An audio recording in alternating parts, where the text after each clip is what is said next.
Look at our traditional leaders and the slave trade. We blame the whites for the slave trade we went through. We blame the whites that they offended us. They took us as slaves. But let's wait for a minute. Who sold the black man to the whites? Who sold the black man to the whites? Our own traditional leaders. The enemy is not outside.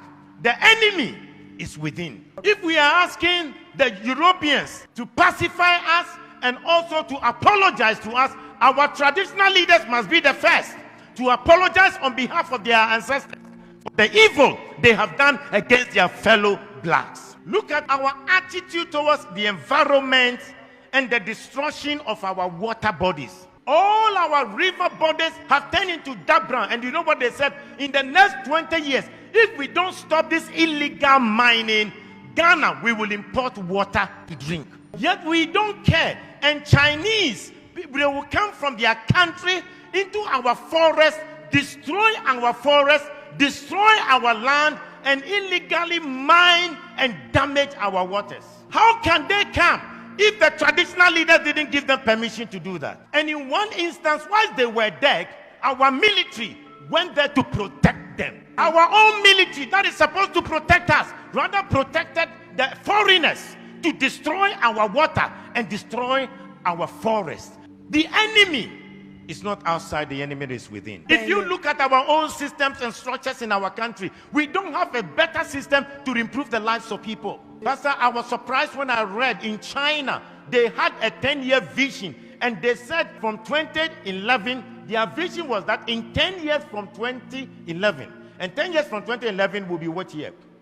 This year, 2021, that they will raise over 20% of the people to become multi-millionaires. Now in 2021, they have 1.8 million Chinese who are multi-millionaires in China, and they are between the age of 40 to 50 years. Multi-millionaires. The government intentionally decided that they will make sure they will have 20% of the population multi-millionaires. They also agreed that they will make sure that they will lift up the poorest of the poor.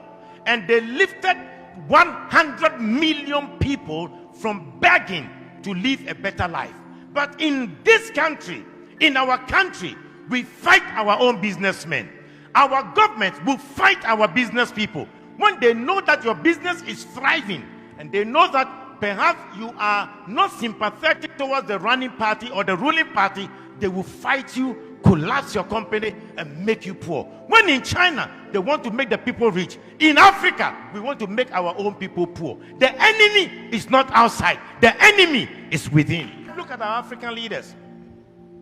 How much they stole, the money they stole away. We are told in Gambia, Jamal Yaha, he stole 11 million US dollars from his own country, Gambia. Sani Abacha stole between 1 billion to 5 billion dollars out of Nigeria. Hosni Mubarak stole 17 million US dollars in 8 years. The enemy is not outside. The enemy to our own progress is within. Look at our presidents. The presidents who were fighting for our independence, what we did to them. In Togo, the man who fought for the independence of Togo, called Sylvanus Olympio. When Togo got independence, he decided that they would not use the French franc, the French CFA. They decided they will have their own Togo currency. And you know what? They used Iyadema to kill him and to get rid of him. When Olympians wanted to make Togo great, the enemy within, the Judas within, killed him. In Burkina Faso, the man who gave them independence, Maurice Yamego, was eliminated by his own people. When Thomas Sankara came, his own body group